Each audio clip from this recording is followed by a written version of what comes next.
All right, time to get into WCW Thunder, March 21, 2001, or better yet known as the very last motherfucking Thunder that's ever existed. That's what they said. That's how they opened the show.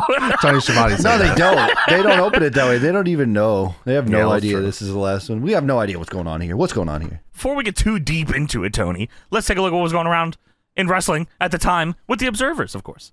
Wow. From the Wrestling Observer newsletter, March 19th, 2001 in WCW News. At press time, eerily similar to ECW just 2+ months ago, there are only 3 shows remaining on the books, which are the Greed pay-per-view, Nitro the next night, and then the annual Spring Breakout Nitro in Panama City, Florida. Everything else is speculation. There are no shows scheduled for April, and nobody seems to have an answer as to what will air in the wrestling time slots on Monday and Wednesday night on TNT and TBS, which how did people, like, there was still a faint hope that, like, they would just come up with a ton of dates all of a sudden? Like, why didn't people know sooner that this was dead?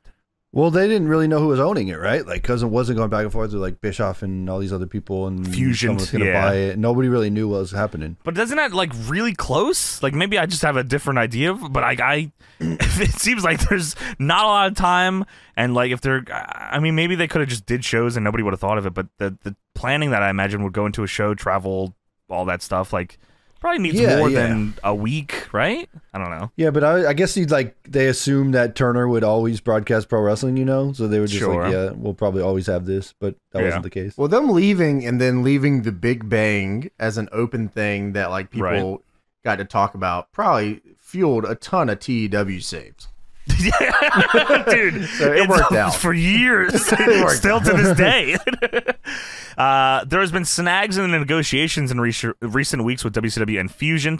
Fusion originally agreed to a purchase price in the neighborhood of $70 million, but lowered the offer to $50 million range based on the January books.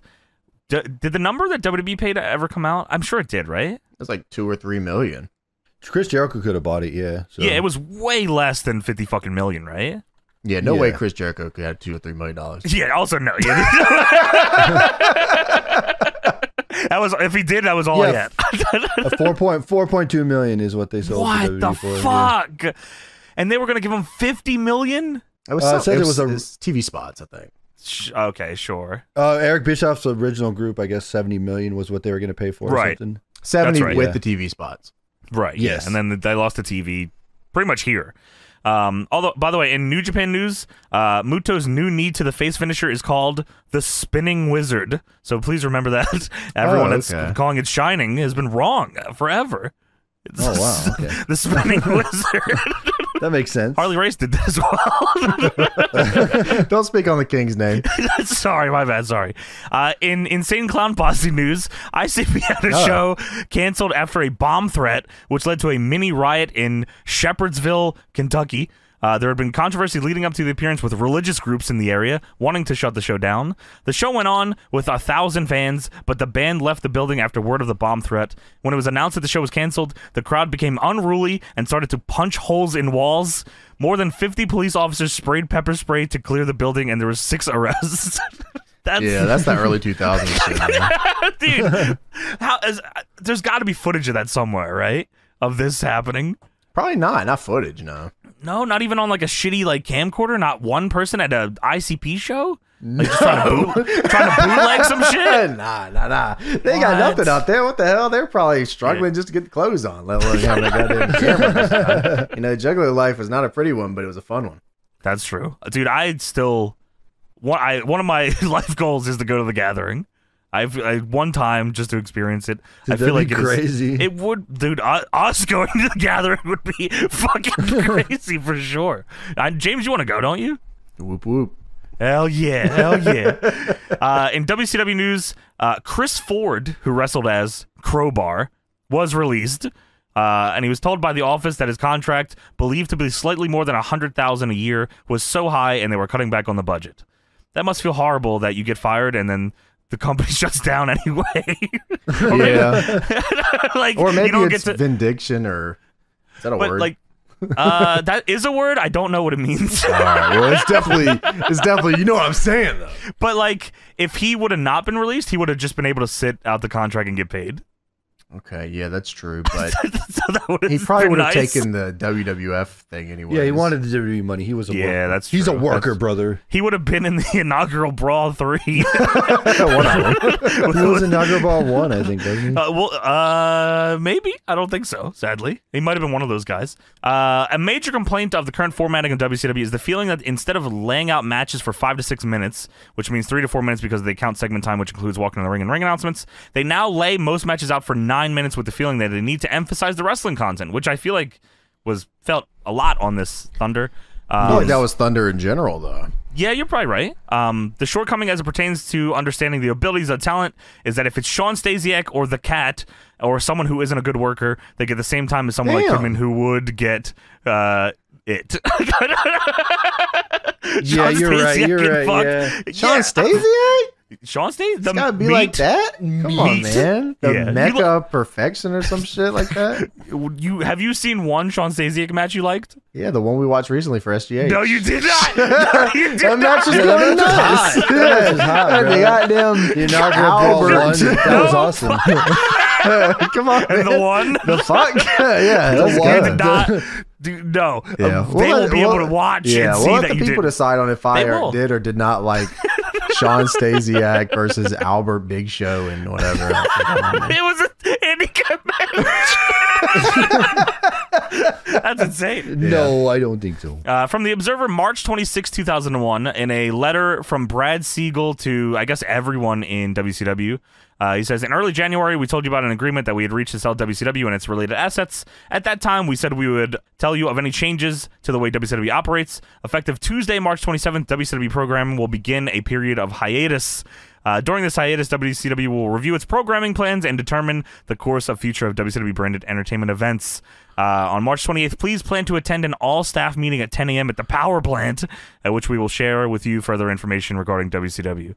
And Meltzer writes, even to the end, they couldn't be completely honest to their own employees. There is no hiatus, and by the end of the day, TBS will publicly announce that it will no longer air wrestling on the stations after 29 years of running, which is to be blamed by Jamie Kellner, who became... damn you, Jamie Kellner. Jamie Kellner became the CEO of Turner Broadcasting, and he always disliked pro wrestling, and he made the decision to cancel all pro wrestling on TBS. And he tried to kill Cartoon Network. Is that right? I don't know. Oh, you're right.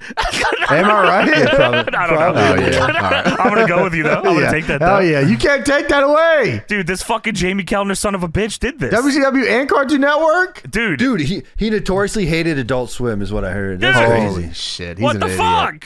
Yeah. That's unbelievable. Don't ever let us catch you, I'll tell you that. Yeah, you better.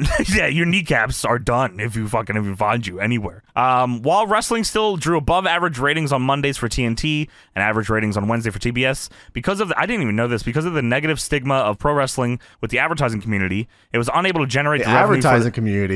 Yes, it was unable to generate the revenue for the station that's similarly rated and even lower rated other programming could. So, like, WCW was doing better ratings than shittier shows, but shittier shows would get paid more for ads. Yeah, so like a bunch of the advertising committee, a bunch of group of advertisers go, yeah, we want to pay our sponsors to be on the network, but we don't want wrestling. Fuck wrestling. Wrestling even sucks. WCW, I mean, the ratings weren't like the best, but it was still, probably pretty decent. I'm sure they ranked up there on fucking Mondays still. I'll tell you what, the advertising community did not like WCW. They did not like Cartoon Network. And I'll tell you something.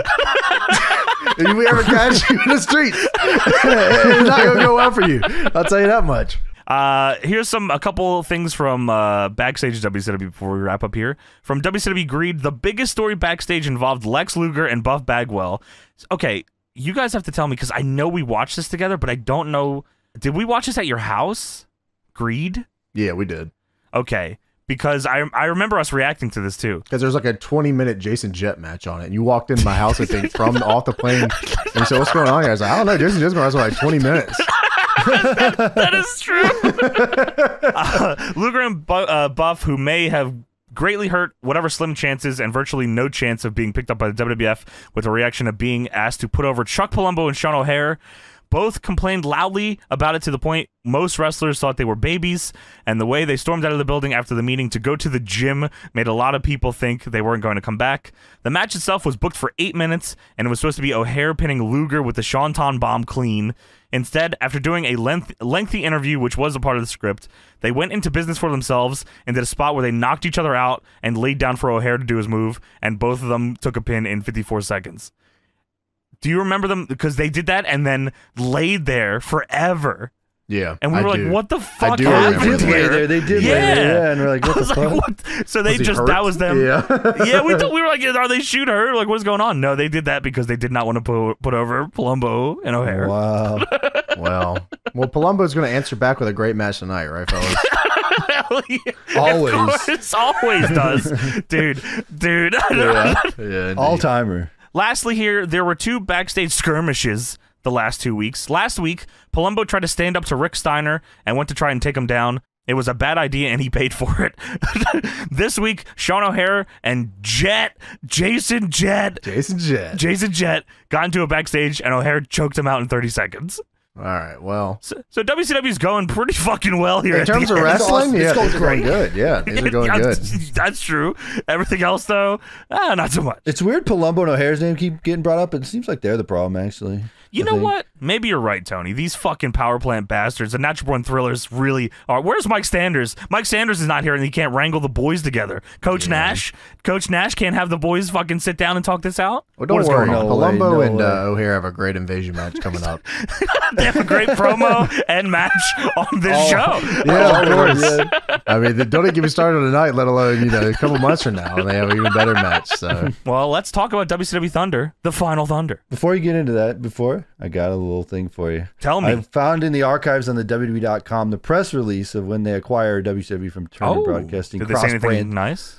So they say WWE announces purchase of WCW from Turner Brand. Also, they call it WWE Entertainment Inc., which I think is funny. World Wrestling WWE Entertainment. Yeah. Used to call it I guess it was WWFE for a minute. It was WWFE. It was probably Effie. What's it doing? World Oh Wrestling my! Effie. Oh my! So they go on to say the purchase of WCW creates a tag team partnership with the WWE brand that is expected to propel the sports entertainment genre to new heights. That didn't happen at all. What do you mean? In keeping with the company's strategic alliance with Viacom, new WCW programming is anticipated to air on TNN in the near future. Ooh. The possibility of cross-brand storylines and intriguing, however, may start in early as Monday night during WWE Raw is War on TNN and the final performance of WCW Nitro live on the Turner Network television. And then they go on to say that this is a perfect creative and business catalyst for our company, says Linda Ellerby. Son of a bitch. She said this is a dream We better not find you. This is a dream combination for fans of sports entertainment. The mix of WCW and WWE personalities potentially creates intriguing storylines that will attract a larger fan base and benefit from our advertisers, business partners, and propel the sports entertainment to new heights. Shut up, So that's old. what they go on and say that. So they basically say that WCW opens new opportunities for growth in pay-per-view, live events, and more consumer products. They were So right. They're saying WCW is going to open up a whole new stuff. They're going to keep it going forever. It did. Wrestling didn't end at the invasion. They opened up a circle of hell that wrestling never got out of. Thank you. And in short, Linda McMahon says it is a perfect fit. Liar. Me when I am lying. Fitting the world's biggest truck up my ass. That's a perfect Oh, fit, my too. ass. No, dude, you had a better song earlier. It was good. Sorry, yeah. So they weren't going to kill it off. They were going to keep it on. They were going to keep it going forever. They wanted to keep WCW's tradition Well, they alive didn't, forever. Tony. They didn't Well, fucking... because of Buff Backwell. Well, they should have figured it out. They didn't want to put over Palumbo and O'Haire, so they should have known. Should have put Scott Hudson on commentary. Should or shouldn't have. Yeah, well, we'll let you figure that out, fans. Yeah, well, at home. All right, Final Thunder. I had no idea. Are you sure we're talking about Final Thunder? We got more. This press release from WCW.com says we are looking forward to working with the World Dude, Wrestling I got Federation. a press release. I'm going to press my ass and release on your face. Press your ass. All right, so we start with the cold open here on Thunder. Thunder. You will be kissing my white ass. Anyway, what happens on Thunder? We have That's a been Thunder intro. we've been talking about this for quite a minute with the Dusty and Flair thing. I feel like every time we talk about Thunder or the last Nitro or anywhere It's around about this, this. it's Dusty, Flair, Jarrett, and Dustin. Yes. And, we've talked about a bunch, but Dusty Rhodes eats a bunch of fucking burritos for no fucking reason. And then Flair and Jarrett kiss. He's got to have stinky ass, man. But they kiss the donkey's ass. And Well, he also stink faces him. Dusty still eats the burritos. Well, he stink faces him agreed, right? That's why he had this shitty ass. Yeah, he has to. You gotta have. Yeah. But he didn't even take his underwear down. He didn't like shit his pants or He didn't even take his underwear down. Come on. Yeah, It's still stinky ass. You know, your ass still stinks. Come on. Nah, Dustin. man. Smelly ass, Come man. on, man. You never ate Dude. ass before, bro, like that? Come on. Yeah, come on, bro. You ever had underwear pressed against your face, Tony? Yeah, like that, bro. Yeah. Can't say that Well, I you don't had. know. You don't even wear your underwear correctly, Tony. You've been over this. You will be kissing my white ass. Yeah, you will be kissing my white ass. All right, dude. This is cold open is crazy. It's like backed up. It's a fucking ADHD intro, which is great for me. Yeah, I mean that was kind of like the whole era right here. Like the transitions on Thunder were like Yeah, the Thunder intro is straight out of a 2001 video game. Yeah, I kind of like it. I do too. Tony, what do you think? I think it kind of sucks. It's dog shit. You will be kissing my white Dude. ass. Dude, The fuck Thunder you. Hollywood I'm eating a intro is burrito. so much better. The Hollywood one with the Hollywood sign on the Thunder intro. You like that is one so more much than better. this one? That's so much better. Yeah, that's like iconic, man. I kind of Get out like. of here.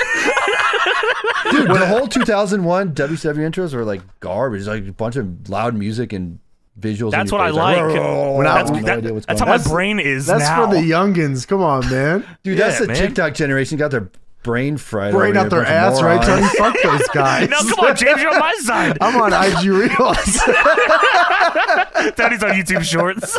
Dude, I get the same song over and over and over. I'm fucking sick of it. Can we stop? Tony, that's why I'm trying to bring in the new generation of music, but the people just don't want to hear it. Dude, no way. Tony just wasn't fucking young enough to appreciate this intro at the time. That's Dude, what it you was. weren't young enough to see the original Thunder intro. I so you saw don't it. even I know. was watching. You I never watched saw it. I the loved original it. Thunder intro with the population "Welcome to Hollywood." That was awesome, No, bro. no, that made me hate You don't wrestling. even know, you don't know anything about it. You know No, you nothing. don't. Your opinion Yeah. is dog shit. You know nothing, Johnny. You are like a summer ant. You will die in hell for your sins. You both will be kissing my white ass. I'll tell you that. Hey, fuck you. Underwear up, white ass. No, take your underwear off when you make me kiss your ass now. All right, look, man. Here's what we're gonna do. So What was we're happening gonna, in this cold open? We're good. Well, Dusty, Flair, Yeah, I know. Jarrett, Yes, yeah, all right. yes. They kissed a donkey's ass. And they rubbed That's the true. ass in the face, and And that's they're it. running the angle, and the angle's still going. Yes. It was Dusty's ass, of course. That was Yes. on the donkey. because But they don't have a also generational feud going on currently, where it's Ric Flair and Jeff Jarrett versus His son, Dusty. Jeff Jarrett. Jarrett said, Not even "Tonight his I own am." son. Yeah, why is David Flair not here? They probably fired him with crowbar. Oh, okay, sure. Yeah, they said, you're "Y'all get right. out of here." Luger also got taken out on Nitro, I think, by the way, and Buff was blaming Rick Steiner. And Booker T said he talked to the man, Eric Bischoff, and Monday will be a night of champions, and every title will be up for grabs. Well, you have to also remember that we're currently in the middle of the Magnificent Seven angle, which goes nowhere. I'm still confused at what it is. Do you remember what it was? It was basically Flair's. It was basically the Millionaires Club too. It was Flair's Okay, group that's what I thought it was. versus WCW. Okay, it always is this, it seems. Yes, indeed. This happens often. I also think that not Animal, maybe it was Hawk. Somebody, I think Hawk might have been on the writing team or something at this time. Oh, I read that, like I saw like a byline about Really? that like yeah, Hawk was on Joe the, Laurinaitis. yeah, he might have been on the Huh? Not Animal? Not No, Animal? because Animal was working, Animal was right? on the show, right? So I think it was Hawk. Yeah, that was on the writing team. I don't know if that's true or not, but I read like a byline that was like that. That's why he was on the show, you know? Well, Like, I'm quoting you as saying that from now on. yeah, no, Yeah. you should also quote me on the kissing my white ass part. Yeah, no, but I Do you know read who that the somewhere. Magnificent Seven were, by the way? Do you know who they were? No. Shane you Douglas, Want me to Jason try to Jett. name them? I'll Oh, okay. run it. I'll run it This- down. I got it. See what Okay. you know. All right. All right, Flair. Yeah, Jeff okay, that's a good Jarrett. start. Yeah, okay. Scott Steiner. Is Luger? Yeah, Luger's a part of it. Yeah, Not Scott Steiner. Steiner was a part of it. Steiner yeah. is okay. Sting can't be in that. Had to be Animal. Had to be Rick Steiner. Okay, Animal that and Rick. probably- Yeah, okay. Buff. You're missing, yes, and that's it. That's it. That's it. That's 7. But there are associated members, so we got more. like Miss Elizabeth in there probably. No, Oh, okay. Who was The associated? Cat. no, not the cat. Miss Jones. We Jason Jett. no. No. We had, Sorry, I've been flustered. I we had apologize. Chris Canyon, Chavo Guerrero Jr., Mike Sanders, Medeja, and Team Canada of Lance Storm and Mike Austin. They were associated till they were fired. All of them. Bye, Ric Flair. It was actually started as the Magnificent 15, and then they fired a Just bunch of keep people. changing the number. That's a great idea. That never happens in any stable. No, it doesn't. You're right. I like. Do you know what they were also known as? What? Oh no, wait, Tony, I might know this. Hold on. Damn it, Magnificent 7 or the. No, I don't remember. I know. I go for it. Go for it. Yeah, go for that. The Elite. Yes, I knew Elite. that. I did know Is that. that what you were gonna Elite. guess? Yes, The Elite. No, you weren't. Fuck you. Elite. I knew it was the Elite. You know why I knew it? What is that? Because it's also part of my favorite Wednesday night programming. Elite, bro. So the ropes are red again for Thunder. Dude, that is so fucking weird. The cold open, by the way, ends with Dusty Rhodes Tron. I don't know why that happened. It just says American Dream. Oh yeah, because he's going to be leading the pack against the Magnificent 7. Oh, okay. What's his stable called, you think? The shitty Donkey white fuckers. ass.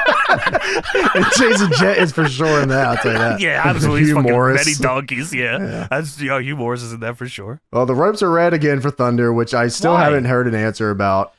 Because they filmed it during Nitro or whatever, right? During Nitro. That's like, awesome. after Is that Nitro, right? They did a before 2-hour Thunder taping after I guess Nitro. Maybe at the end they were like, "Fuck this, Remember, we because just have Johnny to do said this they here." didn't have any dates or whatever, so they probably had Oh to. yeah, maybe. I guess you're right. There was no Thunder date lined up. Maybe they just did it alongside this. I mean, Yeah, the obvious probably. real answer, is that Is- they were sure. just lazy. It didn't matter. Who cares? Yeah. Company's dying. I don't But care. they, sure, But there's even got to doing be it, someone there had to care. There had to be like one person that's like, guys, come on, the ropes are red, It was Joe Laurinaitis. and you're fired. Yeah, like you're right. Like even to Tony's point, if they do it after Nitro, like you can still change the ropes. They changed maybe aprons they forgot the ropes. Maybe they forgot Yeah. the ropes. Maybe they just for a forgot them, long time. Like the ropes are not the correct color for They got months. lost. Yeah, Maybe they did an overseas tour and lost the Thunder ropes. They did come from Australia. They did have a tour. Ah, there it is. It was Jamie Kellner said red ropes, and they said, "Fuck, we gotta Dude, do red ropes." He Cartoon also Network, killed Red Cartoon Ropes. Network. And fucking WCW. That's fucked He up. said man. red ropes. It's Jamie Kellner's fault. He's a bastard. Well, I we're hate starting him. off tonight with Air Raid versus the Young Dragons. Dude, why do I feel like I've seen this? Because we fucking did. I was so confused when I watched this. I was like, haven't I seen this before? Yeah. We watch this on Patreon, by the way. We watch a lot of stuff on Patreon. Watch it on Patreon. Patreon.com/DeadlockPW. So go check that out. But this match is still as good as it was the first time Air we Raid watched is it. AJ Styles, by the way, and Air Paris. If you didn't know, Yes. Air Styles, thank you. From what I understand, WCW actually had like a working agreement with Wildside, but by It had this, to have been. but by this one, I think they didn't. So they just like took all their dudes and just. Well, they get all their dudes back pretty fucking soon, so that's Yeah, fine. you're right. They can all lose to Slim J. So it's AJ Styles Jimmy and Rave. AJ Styles and Air Paris versus Jimmy Yang and Kaz Hayashi. Yes. Hell yeah. Air Raid have the most bass theme song of all time. It is it is fucking gnarly, actually. They get Primer 55 loose. Apparently that was in I don't know if it was a Dave Mirra game or some fucking BMX game or Oh. something. Someone mentioned that when I posted it. But Wow, the how'd song they know that? actually says in WCW, watch these fuckers jump when I get loose. So What? yeah, it's in the actual Really? song for their theme. Yeah. that's crazy. but it's that just is like awesome. it's just like, you can barely hear it or anything, but They probably don't get a long enough entrance for it to get to that part too. Jamie Kellner didn't hear about it yet. He was going to shut it down. I hate that guy. By the way, Primetime, Elix Skipper, and Kid Romeo are the current Cruiserweight Tag Champions who defeated Rey Mysterio and Kidman to win the belts at Greed. By the way, Mysterio and Kidman, up until the pay-per-view, just before the match, were told they were winning, and then they told they weren't. So they weren't too happy about that, but they still did business like true professionals. Yeah, you know, this was a real. They were really pushing this the whole show, that this was a renaissance. Like WCW is really going in on the cruiserweight stuff, because they figured out that these guys will do whatever they say, and then they'll also kill themselves in these matches, and then they can also go longer and be more entertaining. It's like, why the hell are we? You know, why? You know, if we're already dying, you might as well, you know, pay people less and have them work harder. Sure. And they did. And they did. They found out they could do longer matches and then just pay less people and just do it. Yeah, and they have like the main events they would have go 5, but the rest of the show you go 12. Yeah, you're. Nope. The cruiserweight belts are pretty interesting. They're like a bird. They are like a bird. Them shits are like a bird. I'm the biggest bird. Oh shit! There you go, dude. Eric Paris looks like a ton of different wrestlers. He looks like Chris Harris. He looks like Tony Mamaluke. He looks like a bunch of different fucking guys. That's also true. Yeah. So I mean, he definitely. I in my head, Eric Paris looks different than this, but here he is in his red singlet. Does he like? He may or may not also be on the Invasion show we watch on Patreon. Oh yeah, we don't know. we're not too sure. On paper though, Styles, Paris, Jimmy Yang, Kazayashi is a pretty crazy tag match here to open the show. And it was. Yeah, it was fun. You know, Styles takes a belly to belly into the turnbuckle right off the shine. So crazy. You know, that's what I'm saying. Like, you know, the style is definitely changing around here. Yeah. Which would have been interesting to see. I would have style. I would have loved to see like WCW when the work rate like started kicking up. Like hell yeah. Over the next 4 years or so, the work rate gets pretty insane. Like WWE's, you know, it has about maybe 2 years where the work rate's like pretty high, and then like they go back to you know, TV. Whatever. Yeah, their event style or whatever he likes to do, you know. So that was like Bischoff's plan, right? With the Big Bang, he wanted to bring in like ECW guys and like workhorse guys. That was always his plan, bringing ECW guys. No, right? But I think it was gonna like have like RVD be like a main guy or something. Was like that's right. He was. I think we talked about that. Yeah, that is right. But very interesting. I would have loved to see what would have happened with this, especially if they like kept around with like AJ and Jimmy Yang and like Kazayashi still working and shit like that. You know, would have been interesting. But thankfully 2005 came around and we got the best Ring of Honor shows of all time for a good couple of years. So if there's probably people that haven't seen any of that shit, which is fucking crazy. You really should do yourself a favor and fucking watch 2005, 2006, 2007 ROH. Dude, legit crazy. The best shit. Yeah, it's like unbelievable. Yeah. All the guys are working like crazy hard. Like that was the biggest thing, is everyone's working super hard. They were working to have the best match ever, every night. So AJ here, they Air Raid has like a lot of tag team moves that probably is like pretty different than most of the tag team stuff that WCW was offering at the time. Just simple stuff. Drop toe hold swanton was a little variation of the elbow drop. I like that. Legit just combining moves. Yeah, they did the. It was like a fucking swinging double face buster, which they call the crush and burn or crash and burn. I wasn't sure which one it was, but crash and burn for a 2, which is it's a 2-man fuck buster. It is a 2-man fuck buster. Yes, you're right. Yeah, that's pretty cool. Styles does just a cold. I mean, he pops Kazayashi up into a power bomb and then turns into a Styles Clash, but for a 2, and nobody fucking sells it. Yeah, that was crazy to see. That was weird. The fucking 2-man fuck buster reminded me of that move I showed you from Supercard of Honor when AJ gorilla pressed like Jack Evans and like fucking just killed him. Like the fucking, it was like just launched him. Yeah, what was it? Like a gorilla press fucking Alabama Slam, I think. Yes, that's right. That was crazy, man. He should do that shit again. He does that shit on Raw or something. Come on, man. He's trying to bring the boys back, you know. On commentary, they're talking about this being the season finale of Thunder, and coming up on Monday is the season finale of Nitro.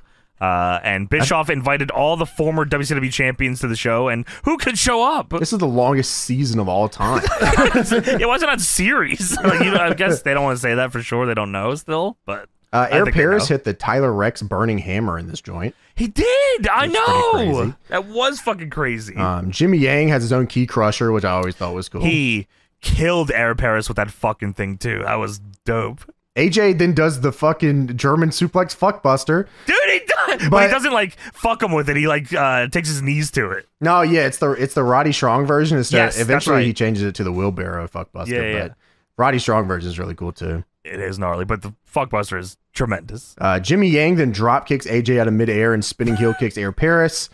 He goes up for his patented Yang time finisher. Hell yeah. Which is a Fire Pro specialty, of course. And then AJ pushes him off. They go up for a powerbomb neck breaker, it looks like, but there's a random crowd cut. So there's like a 2K taking off your jacket because you did a run during your entrance amount of time, and they're all laying on the canvas when it comes back. I assume that it was countered into a Rana onto Air Paris, so like they all kind of collided. Yeah, I assumed that they fucked the finish up big style. I feel like this was probably the finish, and like something happened, like something big, not like a move. I was thinking in my head, I was like, the first time I watched this with you guys, I was like, there's probably a move fuck up. But now it was such a big fuck up. Yeah, that I think they fucked up the whole finish big style. They were like, okay, we got to cut like a minute from this shit. You know what I mean? So which is crazy because WCW never cut shit.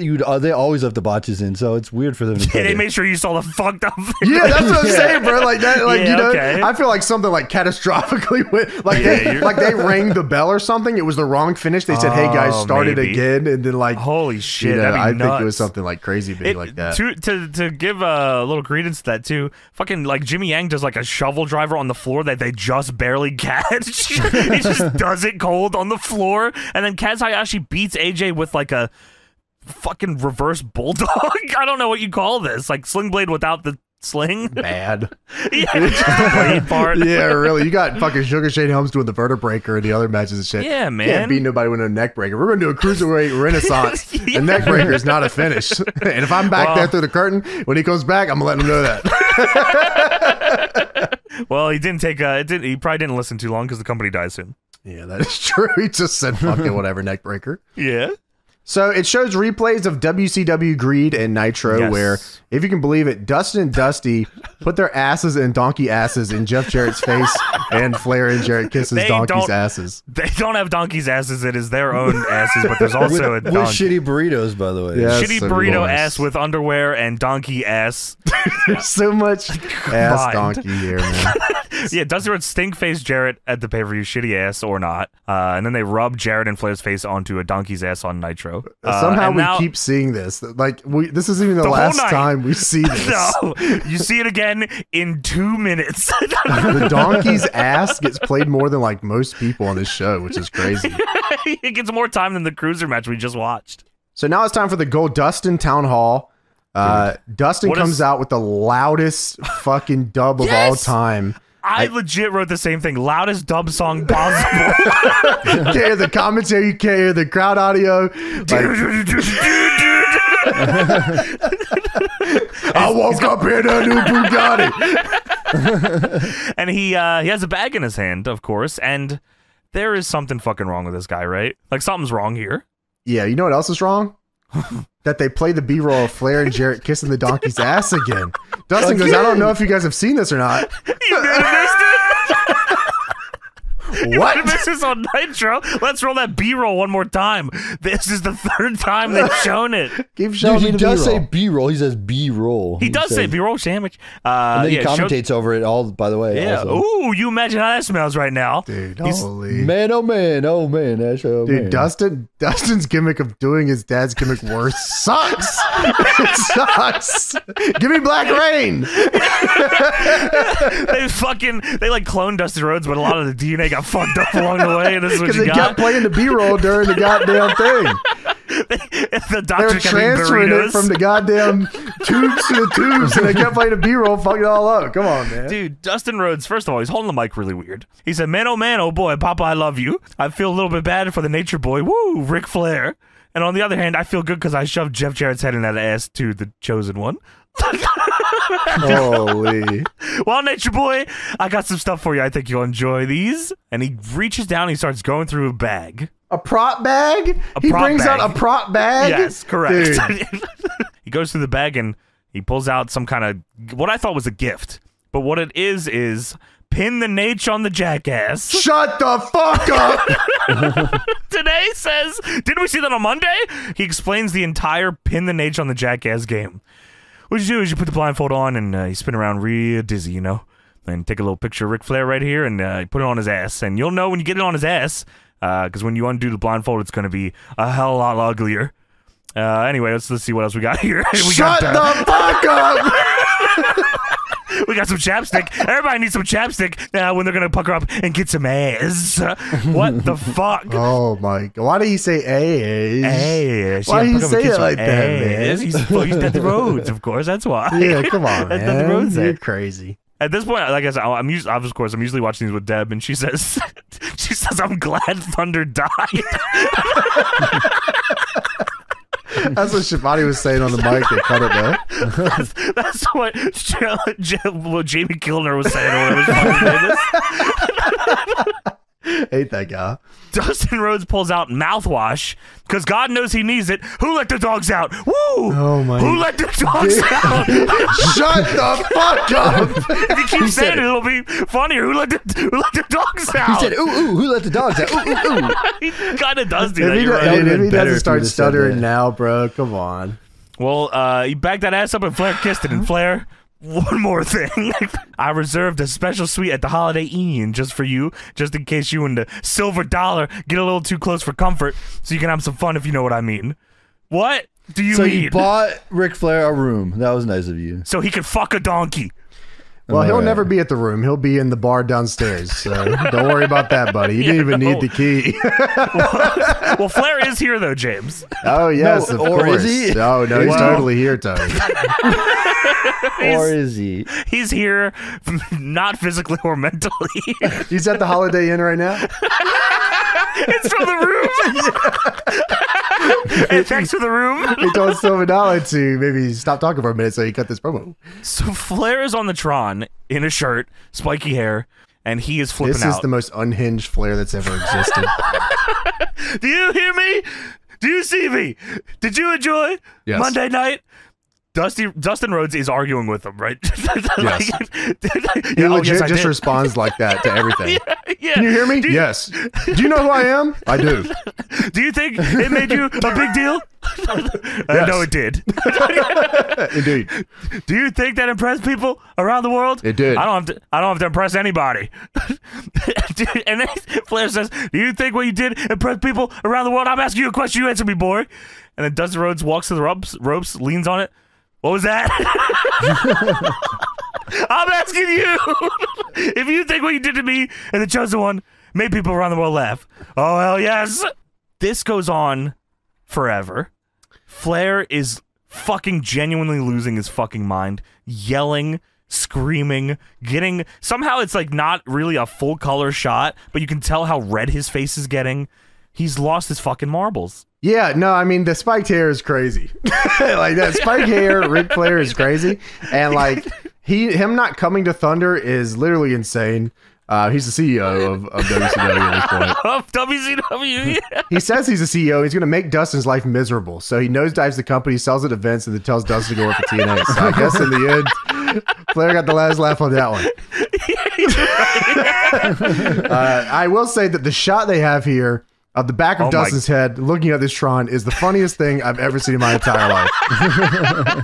And Flair is so close to the camera, and at one point he's flipping out, and then Dustin starts fucking talking, and Flair is so, I don't know if he's just not sure what to do, that he starts looking at the camera, then looking at his monitor, and goes back and forth like 6 times rapidly, and it's fucking the craziest thing I've ever seen. Can't believe what Dustin's saying. It's back at Dustin's head, and Ric Flair bobbing around on the fucking Tron. That shit is funny as hell. Flair says he's facing Jarrett and Steiner tonight, apparently in a handicap match. Right. And Jarrett, of course, is known as the technician, which, of course, everybody knows that, right? Jarrett is the technician. Yes, of course. That's what he's always been known as. Steiner has hurt more people than anyone else in the business. In the last year. That's crazy. And he's in a bad mood. Scott Steiner's in a bad mood. He's gonna reach outside and he's gonna hurt you. And at the end of this, he just starts fucking like fucking Don Vito. Like, Dude, it's the best ever. This. If they didn't do the beginning part, like if we didn't do the prop bag, if we didn't do the fucking beginning part, and it was just the end here, an all-timer promo. yeah, it's literally amazing. So like the last bit of this is fantastic. So Dustin, if it would have started with like Flair saying, "I'm going to make your life miserable tonight here. You're not talking. Don't talk. Don't bring up the bag. Don't do any of that shit. Stop it. You stop it. You're doing a handicap match. But here at the end of this, Dustin puts up the 4 horsemen fucking hand sign. Holy shit. And Flair looks at him on the Tron and he says, do you know what this is? And Flair says, yeah, I know what that is. And he said, no, it doesn't stand for 4 horsemen. It stands for kiss my daddy's ass. And Flair starts going, he looks back. Hyperventilating. What? It's unbelievable. Yeah, dude, man. it's funny as fuck, man. That is like genuinely one of my favorite Ric Flair things I've ever seen. You got to give it to him. The motherfucking guy took this at least a shittiest angle ever and tried to do something. He tried. Yeah, he took it and tried to do something with it. You know what I mean? And like the reaction to him and saying the 4 horsemen, the disrespect to the 4 horsemen was the last straw for Ric Flair. Kiss my daddy's ass. What? Yeah, dude, that was funny as hell. So, by the way, this is like I don't know if we've kept track. This is an unbelievable amount of strikes for Dustin Rhodes. Oh yeah, like he struck out the second he brought the prop bag out. Yeah, immediately. Yeah, he's done. That's unbelievable amount of strike. That might be a world record strikeout. Yeah, he had no chance really. Like bringing the Nate on the jackass thing out, and then the chapstick. When he said "Who lets a dog out?" That was it. Like the company was shutting down at that point. Yeah. Jamie Kellner said, "All right, we gotta." He was probably watching on the monitor. The bag is all right. Well, let's see. The show is going to dictate what happens to this company. Dustin walks out with a bag. He says, give him a second. Let me see. Let him cook. Let him cook. He pulls out the Nate on the jackass. It's not looking. He's got a chassis. He said, He puts a finger over the big red button. It's going to shut down WCW. And then he says, "Who let the dogs out? Who let the dogs out?" He was fucking slamming that shit, fucking hitting that shit crazy, man. That shit was done out of that. Maybe Jamie Kellner was right. Not on Cartoon Network, I'll tell you that, brother. No fuck, not Adult Swim, no way. Well, here we go. We got Jason Jett versus Kash. Dude, okay. First of all, I was like, oh, Easy Money, that's awesome. Because I like Easy Money. He's a weird-looking bastard. Is Jason Jett, sorry. Yeah, for sure. I just want to make sure people do that. He's fucking sweet. He does a lot of cool moves. Hangman's entire moveset is Easy Money. It is, you're right. And then his opponent comes down. They're saying making his debut here. It's fucking Kid Kash. I said, what? But just Kash. Just Kash. And not spelled with a K. No, not Kid and just Cash. And I was like, holy shit, I had no idea that Kid Kash worked here. Ever. No, I did not. This is his one and only match, by the way, in WCW ever. He does everything he has. It is awesome. This fucking match kicks so much ass. I was losing my mind. I was like, wow, I wish we watched this. Yeah, you're right. This match is so Kid fucking Kash sick. is now just Kash, and Easy Money is now Jason Jett, whose gimmick is he's a slut or something. He comes out here in really slutty pants. Yeah. He's like he's a Chippendale dancer or not. Yeah, I mean, he was a freak in ECW, right? He was. But now he's just a slut. But yeah, so he's 3-0 right now. I believe they fucking got him from. I don't think they got him from ECW. Actually, I think Wild Side. I think it was a Wild Side thing. Okay, yeah, because he was still he was still rocking the Wild Side Skyfire thing. But I don't even know if they fucking. It was on his pants. I was like, why is it on his pants? They don't even call him that. But I guess it's more like, look, man, this is the gear I got. We don't know what. Yeah, you don't have a contract. Just where you got. But yeah, big ECW chance to start this one off immediately. Which is crazy. Like, I feel like I don't hear that very much on WCW, I guess, compared to WWF. You're right. Just because they don't run up there that often, Sure. But yes, I mean, Kid Kash flipped to the outside off the top rope. I already knew right away when I saw that. I said, all right, they're working tonight. Somebody's getting hurt. Let's go. And this got time. Yeah, this was good. That was cool. I don't know if they gave it 8. It felt like it though, but they fucking did everything. I feel like they did a lot of stuff here. I won't say it was. I won't say I enjoyed it a lot, but it was. I felt like the pacing was a little off, but they did a lot of shit here that was really cool, and I enjoyed that they were working hard. Fucking Kid Kash does a somersault over the post onto Easy Money on the floor. Yeah, I was like, oh my god, what the fuck is going on? Easy Money hits the shockwave, which is the buckshot lariat, and then immediately does a standing moonsault for 2. Jason Jett with 500 move names. He is the move name guy. Yeah. He has so fucking many. He does like a leap to the top rope, jump back somersault. That's Kid Kash does that for a 2. Kash goes for a sunset out of the corner. Easy Money catches him and hits the fucking crunchy for 2. I don't know what his name was for that. That was cool. I don't think they named anything. Yeah, I just wrote out crunchy. Yeah, that's what I did too. Kid Kash does a double jump Ron at Easy Money for 2. This crowd does not care, but I'm losing my mind here. Dude, it randomly goes to the crowd at one point, and you see the most 2001 ass dude ever. He's got the little fucking. I think that guy later becomes Slim J in NWA Wild Thoughts. You might be right. Dude, Easy Money ducks a clothesline, then hits maybe the best handspring back elbow I've ever seen. Dude, that was gnarly. It was awesome. Super snappy, yeah. For a guy his size, too. A lot of guys go super slow into it, man. He just threw his ass into it and fucking went for it. I liked it a lot. And that was called the Afterburner, by the way. Of course it was. What was his X-Plex called? I know it had a name. Crash Landing. Crash Landing, that's right. Well, he goes for that. Kid Kash counters it. This whole match, by the way, I'm like, okay, Kid Kash is getting a lot. He's getting a lot. There's no fucking way he's hitting the Moneymaker in this match. There's no way. There's no way he's doing a fucking Tiger Driver. Well, he knew the company was ending, so he said, I'll do it tonight. And he hit it with the Moneymaker for 2. And then I was like, oh my fucking God, this is so fucking sick. And then Easy Money fucking throws, he does the X-Plex Crash Landing, throws Kid Kash straight to fucking hell and beats him. I was like, wow. Why does this company have to die now? They were just about to have the Cruiserweight Renaissance. Dude, that would have been so sick, bro. That match was crazy. Just for WCW standards, like, I thought that match was awesome, bro. I was blown away. I was like, this is so fucking fun. So we go backstage. Ric Flair is talking to Rick Steiner. He is apologizing to Rick Steiner about what happened. I don't know. I didn't catch that. I think it was maybe to do with Buff blaming him for Lex Luger getting jumped last week. Yeah, they accused Rick Steiner of being the attacker, or like he's like the guy who attacked or whatever. Yeah, so I think he's apologizing. Sure. Because Rick Steiner is or is not in the Millionaires Club, the fucking he is in the Magnificent Magnificent Seven. Yeah. He is in the Magnificent Seven, sure, but they think he might be the attacker or whatever. What'd you think of the graphic they showed before this for the main? The Dustin Rhodes and Jeff Jarrett, Scott Steiner graphic with Scott Steiner, who didn't show up for the fucking photo shoot. That's fucking classic, bro. That's like WCW in a nutshell. I feel like one guy shows up for the promo picture, the other guy doesn't. That's like every time. I swear we talked about this, but it's all the time on their things. There's always one in-ring shot and one promo like shot. It's Scott Steiner because he wore like the turtleneck the one time. He has one. We know he does. Do we know who the attacker was supposed to be? Oh, I don't know if this is ever revealed. It's not ever revealed because they closed down. But there definitely was probably like someone had to have had some idea of what, you know what I mean? Stacy Keibler. Yeah, The Rock. La Roca. I don't know. I'm gonna see if I can do some research here. I'll be honest, James. That might be the first time anyone's ever asked that question. Somebody has to have known here. Yeah, maybe somebody knows. Somebody let us know.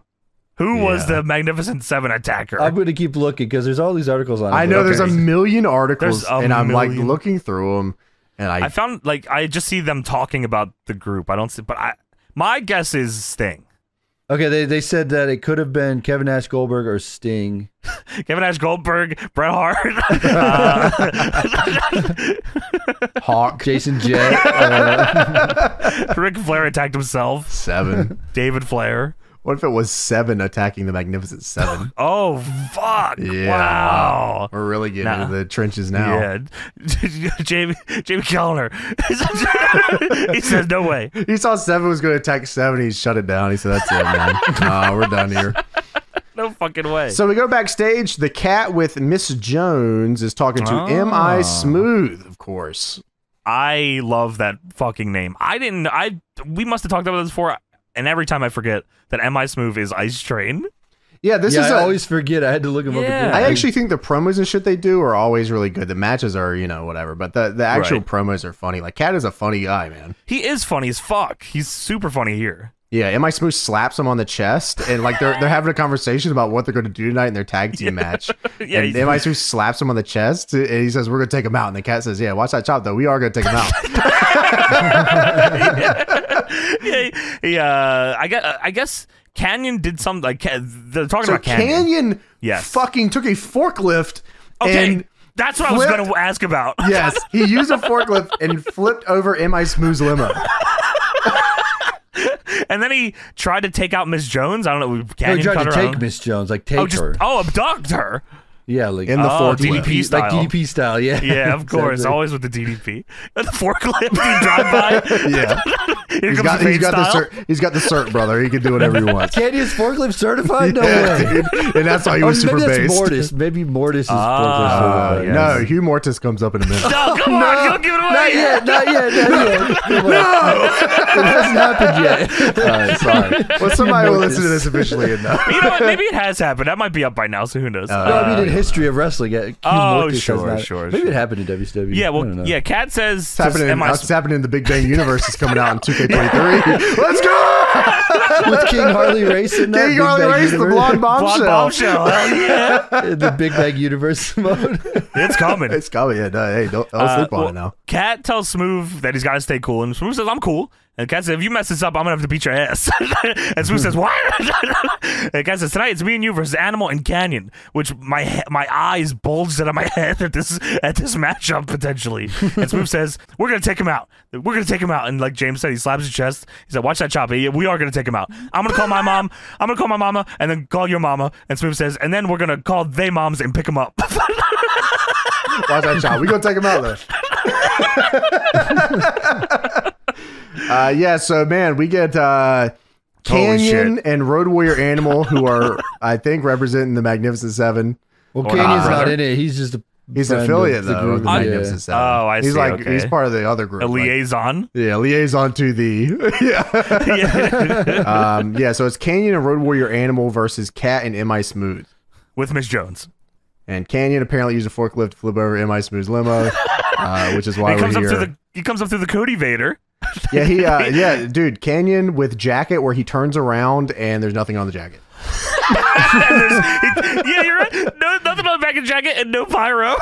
This is crazy. What looking. are you doing? This was my deadlock plus 10 moment of the night. I like it. I like it a lot. This one. We can comment on Animal comes out to Iron Man. I am Iron Man. I think 14 people in WCW Yeah, Vince did that Russo as well. loved that song. Everyone else had that Yeah. song. Animal comes out to a anti-pop somehow.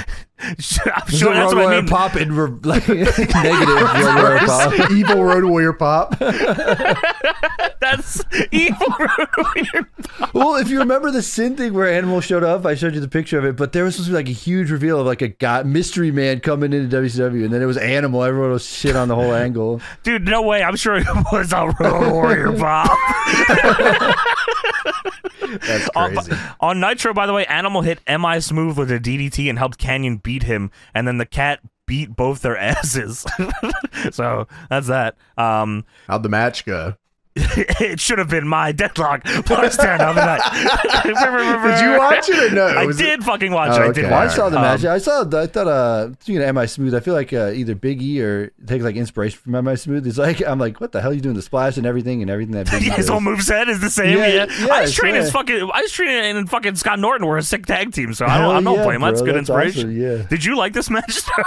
No, absolutely not. Fair enough. Did you have any favorite moments from the I match? did like Mi Smooth. I was like, yeah, he's doing all the. He was Big E sweet. You're right. He was like the awesome. best Yeah, part. Yeah, he was. There was a crowd in the front. Crowd. There was a sign in the front There row. was a crowd There was that a had to crowd. watch that. Surprisingly, I don't for know this about match. that one. Yeah. Jamie Kellner didn't know either. There was a sign in the front row that said, "Please put the cat to sleep," and he threw a kick at it. I like that. I did see that part. Did you see Animal's outfit at least, James? No, I just saw his. The Bret Hart singlet that he's started to Oh, wear. dude, here. no, I legit didn't see it. Like, Yeah, it's so they crazy finished looking. the entrance. He still had his gimmick on. I said, Time skip. Yeah. Physically. "Let's do it on that one, brother." Yeah, they don't really do much here. I mean, it's heat, and then Cat does some stuff. They break up some pins, and then Smooth hits a power slam on Canyon for 2 as Animal and Cat are fighting on the floor, and then Cat trips Canyon in the ring, and Smooth hits a standing splash and gets the win. So Yes. Very basic. It was at least 9 minutes though. This is the what the dirt sheets were talking about at the time, where they give wrestlers time on WCW, and then Yes, they mention and the cat is not. The cat mention shouldn't the be cat. one of them. Yeah, They that do, was yeah. But that Mi Smooth pretty cool. I straight love it. Yeah, Mi Smooth should get another run, I think. Him and the Ryback would be a great team, I think. Holy, let's go.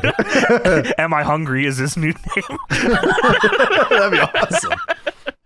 So it recaps Hugh Morris and Rick Steiner for their upcoming match, and I have realized that I have wasted my plus 10 moment of the night. You only get one. Did I use one on this show? I must have. I don't know where I used it, though. I don't remember. I might have been just too... You might not. Yeah, you just tune it out. My brain shut off. Yeah, I blacked out. So yeah, we actually do get Hugh Morris versus Rick Steiner. Rick Steiner with little tiny sunglasses. Yeah, so Conan is also with Hugh Morris.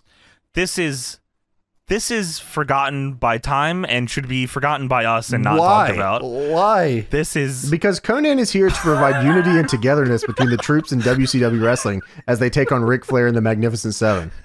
And thankfully, James, because I didn't plus 10 this. I couldn't. I already used my plus 10. You only get one. He's right. You only get one. Not only that, James, today puts over that the unity of the WCW locker room they've been coming together lately with the professed heart and soul and locker room leader, Hugh Morris. And Conan. Conan and Hugh Morris. Yeah. Conan and Hugh Morris have been putting the locker room together, locker room leader, Hugh Morris. And it's time to step up and provide unity. They could have won the invasion if they had a Hugh Morris as the leader of the Alliance. Conan wasn't there. That was the missing piece. Well, it shows a husband with his wife and kid in the crowd. I thought that was nice. Don't bring her around DDP, I'll tell you that much. Yeah, so this match sucks, man. This is bad. This is a hardcore no DQ match or some shit. Mickey J just let it fly. Tony, all of them are, or none of them are. I don't know, man. Mickey J just uses ref discretion here and lets everything go. Dude, Tony, it actually gets worse later on in the show. It actually gets egregious in Palumbo's match. Well, Rick Steiner does the Olympic Slam. Rick Steiner on the last Thunder, Rick Steiner does the Olympic Slam and then looks out to the crowd and says, God. Your mother, your brother, your sister, your mama.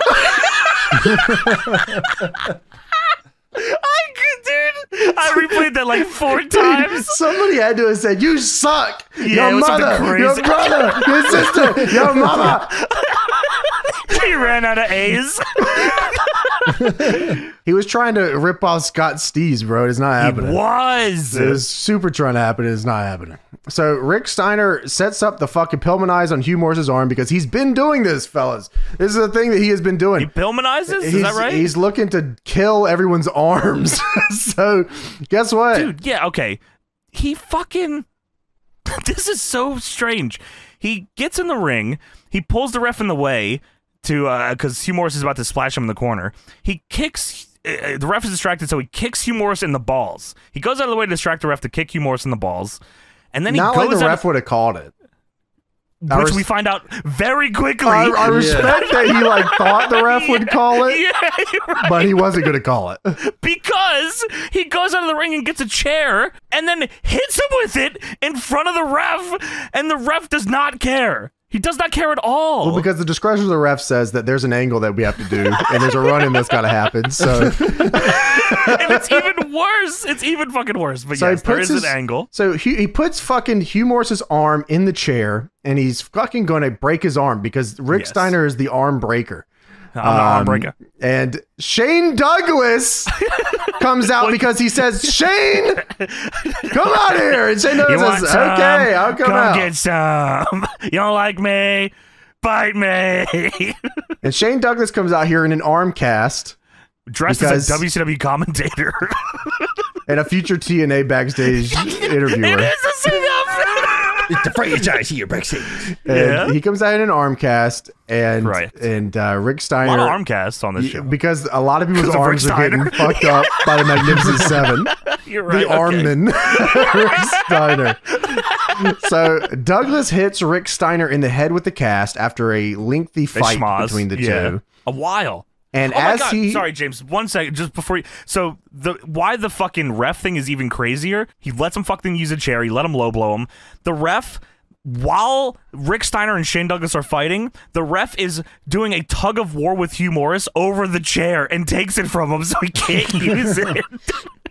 So Douglas hits Rick in the head with the cast, which he didn't see coming somehow. Yes. Hugh Morris then German suplexes Rick as close to the fucking apron as possible, as much on his head as he could.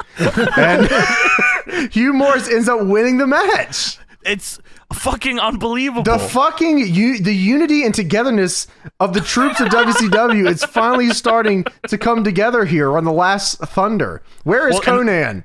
Where did he go? You're right. Where is Conan? You're right. Where did he go? I thought he was out here with him. Did we miss that? Oh, man. I guess. He must have like ran out or something. I don't know. Well, they went out of their way to find the only section of 3 people that were celebrating after Hugh Morris won the show after this. Dude, that was Hugh Morris's family. Was it? And they're very happy. And I hear that Hugh Morris's wife has been awarded the loudest and rowdiest fan award, which will allow her to go backstage to meet DDP. Oh, no. Yeah, which is awesome and good for Hugh Morris's wife. Oh, damn. fuck. Okay. So, yeah, Shane Douglas is still out there, by the way, and he hands David Penzer a videotape.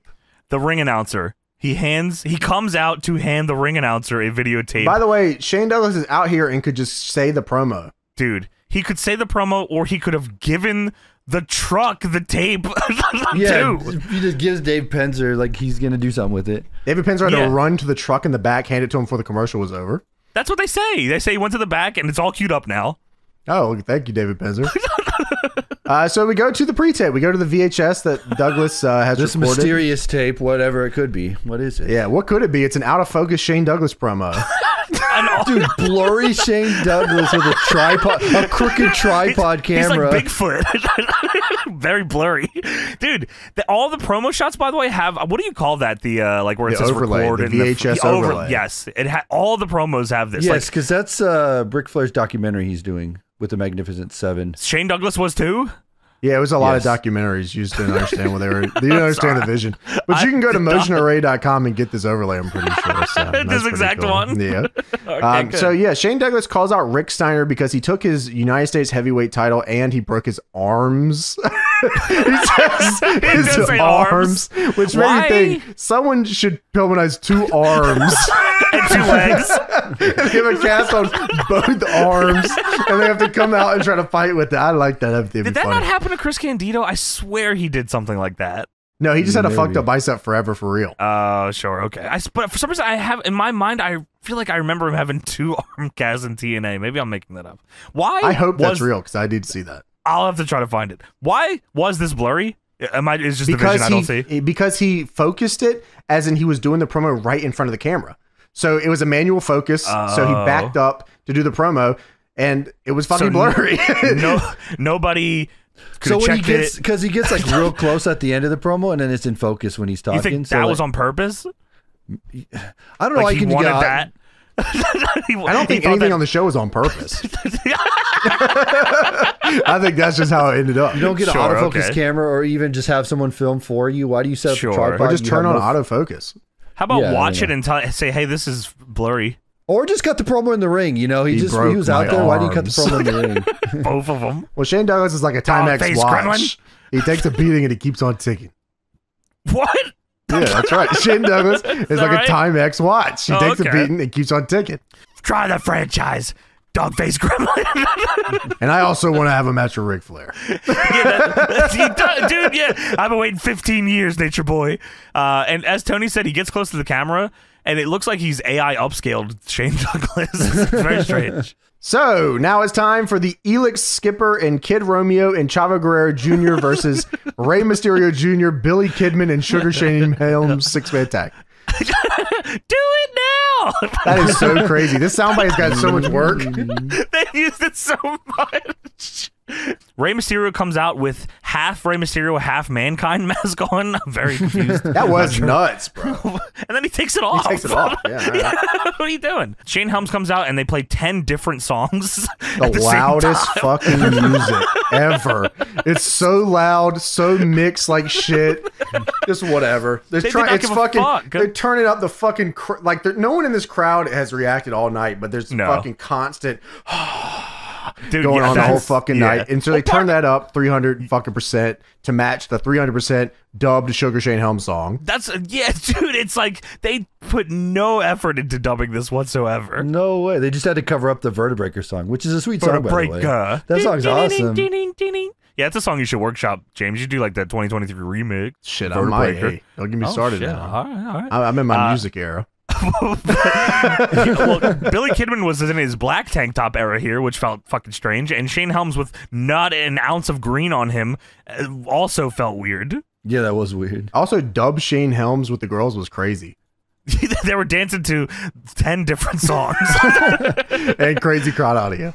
Kid Romeo and Shane Helms are slapping the absolute fuck out of each other right in front of the camera in the corner. I thought that was sweet. You know what's crazy in this match is like, especially Elix Skipper, who and Rey Mysterio. A lot of these guys get a lot better. Like I feel like they really iron it in and they get a lot better. But the idea of like a cruiserweight match for a lot of these guys that were in WCW for a long time was we're just going to do a bunch of Joshi crossbodies to the floor. You're right. They do it. All of them do it. Yeah, it's literally the whole match is just Joshi crossbodies. But the fucking like the beginning with like air raid and stuff, like you can see that style starting to take over, new style. Right? Yeah. And like these guys feel like this match felt like ancient cruiserweight stuff. Yeah, you're and right. like air raid and like Kid Kash and shit are going like crazy in the first two. This So I was was like, OG cruiserweight division. Yeah, right. You're right. That's a good way to put it. I actually didn't think, but you're right. It does feel exactly like that. And like Shane Helms was, I felt like Shane Helms was like an in-between phase of that, where like he could hang with like fucking Air Styles and shit like that, but he also was from the closer to the era of the OG. So he was like still trying to figure it out. I think his theme song says, I started wrestling in 91. 94, yeah, 91, 94 or something. Yeah. It's crazy. He also, his super kick is called the Sugar Smack, which he does. Everyone with the super kick. Dude, tons of super kicks. Kid Romeo taunt spamming in this match like crazy. Shane Helms does a cross-armed execution. Ray tags in. Crowd is on fucking fire for him. It's the first time they woke up the whole show so far. Ray gets thrown into the ropes, and then Skipper hits him from behind. Then Skipper hits like an across-the-ring springboard clothesline to Ray. It looked like he cleared the length of the ring. It was nuts. You gotta, we talked about it a little bit earlier, but you gotta fucking wonder what was going through their head. And like, maybe they were like, we can make Skipper and Romeo. But Rey Mysterio is like a tenured fucking guy here. Billy Kidman beat Hogan 3 times in a row. Like, you don't want to give these guys the Cruiserweight tag titles. Yeah, really. Yeah. You gotta wonder what's going through their fucking head here. The only thing go on, Tony, I'm sorry. I was gonna say, did they win they don't win them. Who was the second tag champion? Don't they lose? Don't they win them on Nitro? Yeah, so they the final right? Nitro? Mysterio and Kidman get them, right? I want to say so, but I maybe feel I'm like wrong. They win them, yeah. I feel like they win. So I don't know. Maybe their original plan. They like just you said, made the titles and then they're dead already because the company dies. I feel like the plan was to like make the new team or whatever, but then like they were like sure. Then I think they were like, yeah, well, we made a bad decision. We fucked up. Yeah. They watched Kid Romeo and they're like, fuck. He's taunt spamming again. He stopped taunting. Dude, fuck. Also, speaking of Kidman, how crazy is his fall from like going to Hogan? Now he's back in the Cruiserweight stuff. Like he was. I guess to be fair, you're right, Tony, but I think also like the idea was that these guys were taking over the show. So like it wasn't a demotion as much as it was like, let's get him into the mix with everybody else. But if they were going to do that, Tony, they should have. That's what I'm saying is like Rey Mysterio and Billy Kidman should have fucking just won the tag belts. Everyone wanted it anyways, right? Yeah. Yeah, exactly. You're right, Yeah, you're right. So yeah, like that, like I said, Elix Skipper, by the way, looks incredible here. He looks incredible for the next 10 years. He does. Yeah. He probably still looks the same. Like I imagine. He probably does. Yeah, you're right. Ray goes for a wheelbarrow bulldog on Skipper, but Skipper catches him and dumps him on his head with a dragon suplex. Dude, what the fuck? Maybe that's why they gave him the tag titles. They said, I'll do that. Maybe. Do that. Whoever's with fucking Skipper can get the belts. Chavo goes for Tony's favorite move, which is the gory bomb on Ray. Dude, I fucking hate that move. It sucks. Fuck you, Gory Guerrero, for ever thinking of that move. You It doesn't make any sense. It always looks like shit. Dude, you just stop somebody. Yeah, and they break their wrists or forearm or whatever happened in that one match. Oh fuck yeah, you're right, Tony. Damn, fucking man. Brooks. Yeah, man. Fuck that move for real. Shouts out Brooks. We're sorry, bro. I'm glad we have like a Tony hated move now. Like that's like in the lore, It was needed. I mean, I can understand the overdrive, but the gory bomb, come on. Fuck you. Dude, gory special's even worse. They just hold them there. I don't know if I have one. You have to have one. I'm sure you've Someone said something probably you don't like. knows mine more than I know mine. You're so right. Maybe somebody it's probably out from one of your there. videos you hated. Yeah, someone Like probably short knows. elbow drop from SVR or something like that. Yeah, it's got to be some fucking British move, I'm sure. Elix Skipper does go for the play of the day here, which is the overdrive, but he does not hit it, thankfully. But Kid Romeo gets to hit Is the play of the face day jam. play of the day doesn't get like a pass for you? It's got to be is it only the ones called I the don't like it. overdrive or is it? No, I Dude, don't like play of any the of day them. was he actually did it good. I thought his was good. He was like the guy to do it. Yeah. Yeah. If there was anybody that I did enjoy doing it, it was Elix Skipper. But that is Okay. like, it's still shitty. to me. Sure. Not Randy but Orton. Randy Orton's was horrible. MVP's was horrible. All right. Elix Skipper's was just, it was a good guy doing a bad move, which I accept. The other two was not, I guess. He gets the overdrive pass. Well, Kidman heads to the top after Shane Helms suplex Kid Romeo, and he hits his patented diving elbow drop off the top rope. Well, look at that. And then at one point, all of them do dives to the floor, which are legit all cross bodies. I think maybe Ray did a somersault. Joshi cross bodies, bro. Plancha. All of them, bro. Yeah. You're right, dude. I was like, damn, I was hoping somebody would do something nutty, but they probably saw the first and second match and said, there it goes. Helms calls for the vertebreaker on Kid Romeo, but Chavo flips him over to save him, and then Kid Romeo does a bunch of taunts and goes for the last kiss, which I don't know what that is, but it's another fucking named move for Kid Romeo. But Kidman floats over and hits the Kid Crusher, which is jumping unprettier for the win. I think what we said about the ancient cruiserweight stuff is pretty true here. Yeah, you're right. It wasn't bad. It just in the Big wasn't Bang, as Rey good as the Mysterio first Jr. two. and Billy Kidman be the champions of the cruiserweight division. You're right. That's true. So it shows Wait, our Big Bang? the real one, yeah. Okay, The one in real the one life, that's yeah. coming. So it shows Rick Steiner backstage throwing shit around backstage. He's all pissed off and shit. Camcorder style. Yeah, this is on the documentary. Who's filming this? The Rock. No, that can't So always we be go The Rock. backstage. Kidman. It's the Kid Cam. Oh, No. GTV. Yeah. JTV. It's got to be, what's that one QT Marshall does? QTV or something. Oh, yeah, that's right. So we go backstage. Chuck Palumbo and Sean O'Hara here. Who are they talking to? They're going to have a horrible match. Tonight, tomorrow, the next week. For the rest of us watching them, actually. It's just You're crazy right. how that works. There is a weird moment where Tony Schiavone says, I thought it worked. Yeah, that's right. During the promo. Yeah, during the promo in the middle. I thought it worked. This is the same. That was funny as fuck. This is the same exact spot that Kat and M.I. Smooth were also cutting their promo. Oh, that's Oh, okay. cool. Yeah, Yeah, you so- you know, just a heads up for anybody who ever has to do this or think about it. You know, you can just turn the guys to the left. Yeah, you could just put them in the same exact room in a different spot. The opposite Yeah. wall. Yeah, Yeah, different just turn to the wall. left. Yeah, it's very easy. Or you just put up some pipe and drape somewhere. It works too. They do in WWE Yeah, I all mean, the time. Just walk legit, through just it. take 3 steps to the left and turn. That's all you gotta do. What's Chuck Palumbo talking about here? Oh, so Chuck Palumbo says, I hear you, Tony Schiavone, but we have a match tonight. And I'll tell you one thing. Mike Awesome, I'm going to beat your ass. And if Lance Storm interferes, because, of course, Team Canada, right, guys? Of course. Sean O'Hare will have my back. Yeah. And Sean O'Hare you- says, and you damn sure know what that means. He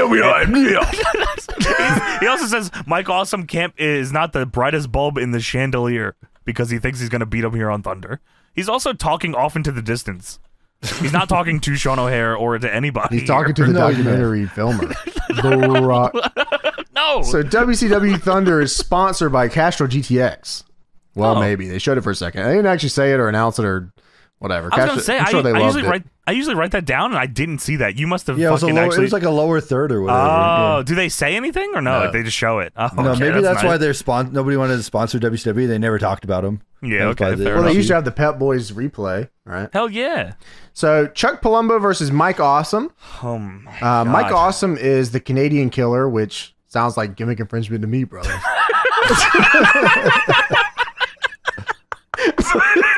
Interesting match on paper, right, guys? No, yeah, I agree. I agree. No, it is not. What fucking paper? Dude, on paper, that sounds Loose leaf. hot. It sounds hot, bro. Yeah, it gotta be. Dude, I need to know what the cage match rating is for this match. I have to know. Gotta be 6. It's 0. Nobody rated it. Oh, 6. Nah, someone had to have rated, bro. Maybe there wasn't like a bunch of ratings, but somebody had to rate it. It's not rated. What? No one? I don't, unless this is a different one. Click on it and look on the right. It. Click on it and look on the right. Oh, it got a... Dude, did you just rate this? Is this a... Look, I know, man. Just come on, man. Forget about it. Dude, it was a 6. The match, I mean, they worked... Damn German rating. Dude, and the guy probably said... They worked hard. It wasn't great. Palumbo had his restrictions. Mike also tried to work around it. And by the end of it, you know, the match sucked. This match sucked. Yeah. Well, that's how it works. I mean, that's welcome to the inmates. He said it's one of the better, if not the best, Chuck Palumbo match he's seen. Well, that's probably right. That's probably... yeah, it probably is true, to be fair. Dude, this match needs to be studied. Yeah, so... Right off the get-go here, Mike Awesome, springboard clothesline to the floor, slingshot, awesome splash. Look, after they throw punches back and forth, and Palumbo gut wrench suplexes him cold just to start the match. Mike Awesome is the heel. He is the heel, right? Springboard clothesline to the floor, slingshot, awesome splash is how he starts his cutoff into his heat. Bunch of heat here from Awesome, which is bad. Chuck Palumbo invents the sliding schoolboy for 2. This I guess like okay. Palumbo's not very good at this point, right? So Mike Awesome is like begging this guy to do something in this heat, and he just doesn't have it. He just doesn't have it. He's got no moves. He has nothing. They go to the outside for a bit because for whatever reason they give him 10 tonight. Mike Awesome grabs a chair. Okay, and the ref is staring at both of these men. All right, as he does this, Shivani is on commentary talking about the ref is allowing this to continue and not counting because he's being lenient. And then he was being extremely lenient.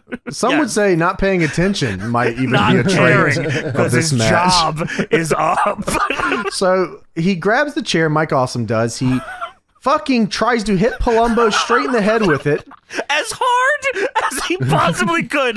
This was a Tanaka chair shot that would have put Palumbo into 3 separate hospitals if he didn't get his hands Now, on. to be fair to Awesome, this was probably a receipt because from what I understand, Palumbo, whenever he would punch, would hit the shit out of you. Yes, yeah, okay. he just hit you I constantly. thought the same thing, yes. So he fucking goes for the big chair shot. Palumbo then puts his fucking hands up like a Marvel character, literally like X in the air, shields himself from the fucking chair shot, blocks it straight up, then grabs the chair. I don't know if this was even called because Mike Awesome, dude, it had to have been a shoot. Like he like blocks the chair, and I think that's probably where it was supposed to be over with. But then he grabs the fucking chair and swings it as hard as he can at Awesome. Awesome ducks, and he ducks, slams it into the back of Mike Awesome. He still gets hit, yeah, and then they like kind of grapple each other, and then it's done from there. They go back in the ring, and Awesome's up. They go back in the ring, and Awesome's up. It didn't happen. You're right. It didn't fucking happen. Dude, I swear that was a shoot. And I was losing my mind. That was crazy, man. Yeah, 2 big guys in here fucking just going nuts. Yeah. I loved it. Yeah, I like that part for sure. Palumbo, I mean, well, here's some heat for you. Well, here's where it fell apart big style. So the match was like, Awesome fucking cutoff is crazy. It was just boring at this point. Yeah, heat outside, fucking crazy chair shot. I'm fired up. I'm like, okay, what's next? So they go back in the ring. Awesome's up. Palumbo's about to start his comeback. Palumbo's big moves are like, he does an overhead belly to belly. He does a drop kick, which Shivani says every time they see it, they are amazed at this drop kick. It's amazing. Yeah, it's just a drop kick. Mike Awesome probably does a better drop kick than that. Everyone does. Mike Awesome goes for the awesome splash, but misses. He takes forever up there like he's concussed. He's probably hoping that he remembers he's supposed to move. Yeah, you're right. So then, of course, Lance Storm comes down because oh my God, that's his boy. How could this happen? And he interferes. And then what did my man say earlier backstage? Well, if I don't know. I thought it worked. Oh, wait. No, wrong guy. Yeah, if Lance Storm interferes, Sean O'Haire will go. So he does. Yeah, Lance Storm interferes, and then Sean O'Haire attacks him from behind. A little late, by the way. It was a little late. All the way. So he comes out and jumps Lance Storm. At the same time, Mike Awesome is launching Chuck Palumbo through the sky with a German suplex. This is like one of those moments where like wrestling needs the 2 entrances because like you know, in reality, like, why is Sean O'Haire not standing at Gorilla being like, no fucking way? Yeah, right. Yeah, you know exactly. what I mean? Yeah, Which yeah. is, you know, big props to TNA for doing the double entrance fucking tunnel awesome. shit. It made sense. Yeah, it was awesome. So anyways, yeah, O'Haire comes in and attacks him from behind. Palumbo catches Mike Awesome in a power slam in midair from the top. Yes. Goes for a pin, but then just doesn't pin him. Dude, he doesn't pin him, which made me think Sean O'Haire and Storm were supposed to get involved there or something, because he's staring out at them fighting. So, like, Sean O'Haire and Lance are brawling on the floor. Palumbo is looking at them like a fucking lost child. Then he picks Mike Awesome up. Oh, no, Mike Awesome stands up and Irish whips Palumbo, and then Palumbo hits him with the jungle kick. All right. Okay, so and gets the win. the power slam off the top, by the way, would have been a great finish. It was very cool looking. Would have been a great finish. Yes. It's a legendary finish. It's happened a lot. It's always cool when it happens. Good, It is cool. especially when you got two fucking huge guys, right? Sweet days. Well, Palumbo picks his. Oh, he fucking stands back up actually. He And Palumbo, does, yeah, you're right. Dude, I legit fucked that up too, because it blew my mind that Awesome just cold stands up. Yeah. Well, he said, "Fuck it. If you're not gonna pin me, if I'm not gonna kick out of two, I'm standing back up." Yeah, fuck you. So, yeah, you're right. Fucking, what's he call it? The jungle kick? Is jungle that right? kick, the Jungle super kick. kick. That's Oh, another wow. fucking super kick Yeah, with another name. super kick. There you go. Lance Storm also has one, by the way, who's also Yes. in this match involved. Shane Helms was in the match. Sean Did a O'Haire couple- also, I think, does something. Yeah, I think you're also right. Yes, that's true. But anyways, so he hits him with it, but then he taunts afterwards Yes, that's right. to make sure that Mike Awesome looks like as much shit bitch. as humanly possible. Yeah, bro. 100%. Holy, that reminds me of us playing No Mercy, where I hit the stunner and then the fucking middle fingers afterwards. And then did the pin. Dude, he That's wouldn't so stop funny. doing that shit to me, Tony. Dude. He would fucking hit me with a move and taunt every goddamn time. It was You driving me do the insane. rolling stunner, the rolling fingers thing. No, he was doing the one where he drops to the knees and goes, and shakes his Yeah, head. yeah, and yeah, looks yeah, like yeah, a- yeah, Dog, yeah, that was awesome. yeah. Dude, that And was then funny as flips hell, him though. off. That shit makes me laugh every fucking Fucked time. up. You gotta he was push the doing down that. taunt and do the rolling fingers. That's the best. No, that's the finisher one, I think, right? The Oh, down does taunt is get to the knees and blah, blah, blah, blah. I think the... Oh, okay. Yeah, that Oh, was when you the have a goat. finisher, right. Yeah, you can hit down and then you do the roll back. Yeah, okay. Yeah, fuck you. Yeah, but yeah, the fucking taunt after, I was like, that was so egregious. Like, Well, good Lord. maybe Chuck Palumbo and Sean O'Haire did deserve to get their asses kicked on the regular. Well, maybe things are changing in time. Like, maybe the timeline is healing and like things are starting to make a little more sense here. Yeah, maybe. Don't right. you love wrestling? You can watch them 1,000,000 times, and then like on the 5 millionth rewatch, you're like, oh, wait a minute. No, hold on a minute. You figured out 30 years later. Yeah, I know. Hold on a minute. That makes a little sense. So now we go. Well, we were supposed to go straight into the main event, but this is crazy. So it's the Jeff Jarrett and Scott Steiner Town Hall first. Yes, It's supposed to be them versus Goldust in a handicap match. Jarrett has the guitar that has the power that shoots out of it, which is very fucking awesome. Chosen one. And then a different song, of course. They recapped the Flair Dustin promo for earlier, but it's Jarrett's dub music playing over it, so you can't hear the promo, which we're not missing much, but Right, yeah. Jarrett says, listen up, Slapnuts. Before Big Papa talks, I got one thing to say to you, Dustin Rhodes. You're going to be dead after this match. Holy shit. I thought that, I literally thought like, I was like, oh God, I know where he's going with this. Yeah, just like your old man's career was a long time ago. I said, okay, career, okay. Yeah, that's fine. Okay, Yeah, that's all okay. right, That's okay. okay. And then Scott Steiner gets the mic, it starts going off. I was so confused at first. I was like, why is he talking about Booker T? And I was like, oh yeah, they got the feud and they're going into the last Nitro with that. Right. Yeah, exactly. Which is, we'll talk about that in a minute, but I like that. We've watched that, right? Yeah, I think Yeah, we do. Okay, We watched okay, some of okay. that. I watched it a few times. Yeah, Yeah, they it's definitely a should. legendary show. They definitely should have got more time. I think it's Scotty and Booker only got like 7 or 8 minutes. So it was real short. Yeah. Cruiserweights went long. Yeah, you're right. So yeah, Scott says, Booker T, I pity the man that doesn't learn from his mistakes. See, when I beat you for this belt, I only broke your back, broke your sternum. I basically beat you like a little bitch. So this Monday night in Panama City, you want to do it all over again? I want to make sure it's your last match in WCW. Matter of fact, I'm going to make it your last match in your career. Because I am the largest, I got the largest arms in the world. I'm the genetic freak. I'm the genetic freak. And they hit his music. They hit his music after the promo when there's a fucking match. There's a match, but then they go to commercial. I guess that's why they did it. Yeah, but I was like, guess so. That felt very funny. WWE. On a Genève free. Bring it back. Bring sternum. Bitch you like a little bitch. Bitch. This Monday night. Matter of fact, I beat you your last match of your career. I got lost all the world.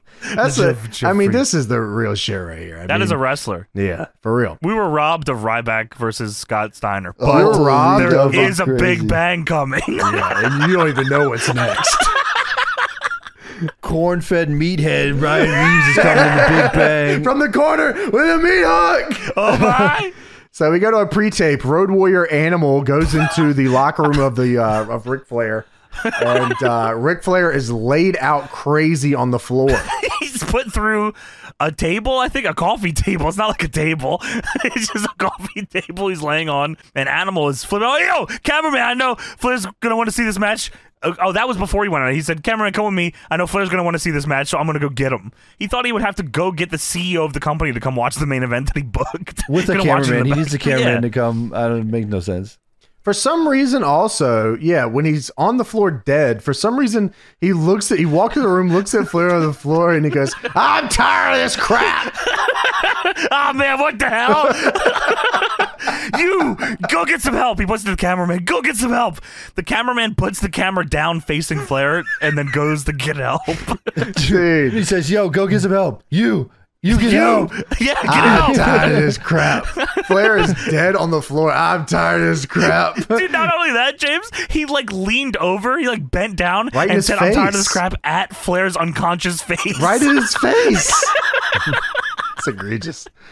All right, so now it's time for the main event, which is Dustin versus Jeff Jarrett and Scott Steiner. Goldust. Which is crazy.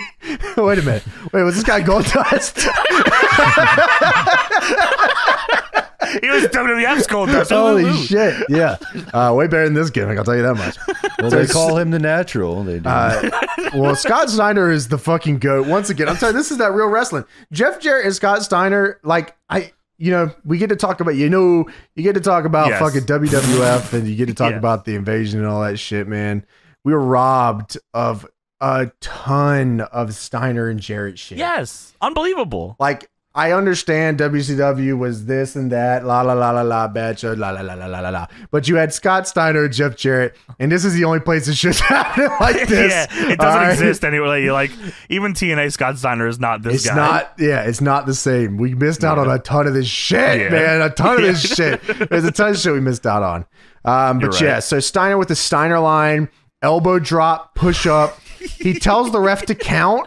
The ref starts slapping the mat for the pin. He's doing push-ups. Count to 10. Count to 10. And then he gets up, shoves the ref, and says, I'm just getting warmed up. This is the GOAT. Did you like that Dustin went for the Dust Buster? Do you know what that is? No, what is that? Oh, is that the joint in the corner? Yeah. Yes, the Shattered Dreams. The Dust Buster. Dust Buster. Yeah, this guy stinks. Strike 400. Yeah, man, you're done. So Medeja gives Scott Steiner the pipe here, and he hits Goldust with it. Crazy, right? And fucking dude. Oh yeah, like in the jaw. Like, just barrel rolls him with this I don't know how to shit. describe how he hits him with it. It's very he's grabbed both. It's like both of it is in his hands, and then he thrusts it forward into his face. As a video game guy, I love when dudes have like weapons that go with them, like Jarrett having the guitar and Steiner with the pipe and shit. Right, Like, Sting with the bat and Sting with the bat. Yeah, John Moxley with the explosive bombs. Chris Statlander with the skateboard. Yeah, you got like all that shit, right? Of course. So Steiner hits him with the pipe, gets the recliner on Dustin. He's out, man. Fucking throw the match. He's done. I don't know where Dusty must be in the bathroom or something, right, fellas? Because he's not here right now. He's not here. Why isn't he here? He ate a lot of burritos. Oh, okay. He's in the bathroom. Fucking a donkey in Ric Flair's hotel room. Yeah, he took the key, actually. So Steiner and Jarrett win the match, and Scott Steiner looks at the crowd and goes, huh? Who's the man? Of course he does. Steiner Of course then, he does. Steiner then, I think a fan was like, shut up. And Steiner like gets through the ropes as the music's blaring and lights are going crazy, starts berating this fucking fan ringside. As throwing trash in the ring. as he's trying to raise his hand for the match. So Steiner then goes back and locks the recliner back in on Goldust, and Jarrett starts whooping his ass. He's kicking him in the head. This is awesome, man. And then all of a sudden, over the speakers, don't hate the player. Oh shit. Hate the game. Booker T for the save in the WCW shirt. Dude, he makes the save and they're still throwing garbage into the ring. They don't give a fuck. Harlem sidekick. You like that? He fucking clears house. He gets them all out of the ring. Security is stopping Steiner and Jarrett from getting back in the ring. And I love this, by the way. This was cool. I thought the whole outro here was very well done, and I like Steiner and Jarrett on top. I think that's a good, like, for what the guys you have left, you know, from the old WCW. Like, this is a hell of a team right here. You know what I mean? Like, this is a hell of a. They're both insane. Yeah, and it's almost weird. And they have heat. Yeah, they do have heat, and Steiner has like real heat. You know what I mean? Yes, Jarrett maybe doesn't have like super real heat, but Steiner is heated enough to where like it doesn't matter. Rub off. Yeah, exactly.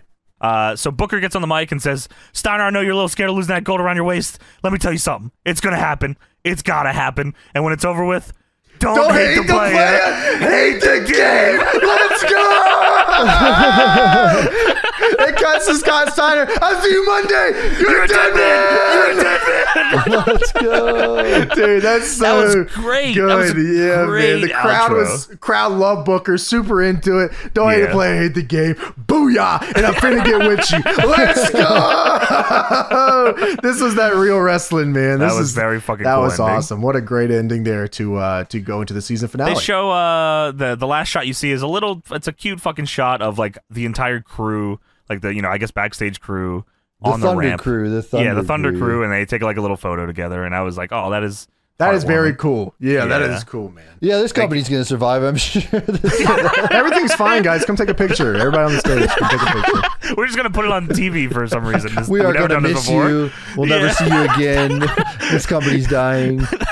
Yeah, or I'll see you Monday. Whatever, it's fine. But yeah, what a fucked up show this was, man. This was fucked up. Dustin Rhodes. Yeah, man, that's fucked up, man. I'm glad that he got his ass stomped. Spelonked. I almost wish they didn't use the pipe and just beat his ass clean up straight. You know what I mean? Beat him, screwdriver. Like, fuck this guy. You know what I mean? Like, yeah, you're right. Steiner and Jarrett handicap. I would have beat the shit out of this dude. Yeah, you like, didn't even cheat them, but I guess they're heels. If you even tried to politic, like you not getting your fucking ass whomped, I would have put him in the recliner and then hit him with the pipe in the recliner. You know what I mean? And hit him with the guitar too. If Dusty's not here, fuck this. You know what I mean? Like, kill him. Yeah, Rick Steiner comes out and breaks both his arms. Magnificent Seven start fucking stomping this dude out crazy. You know what I'm saying? Like, yeah, I guess you're right. Man. Why not? Right? Yeah, but it's okay because the ending with Booker T was awesome.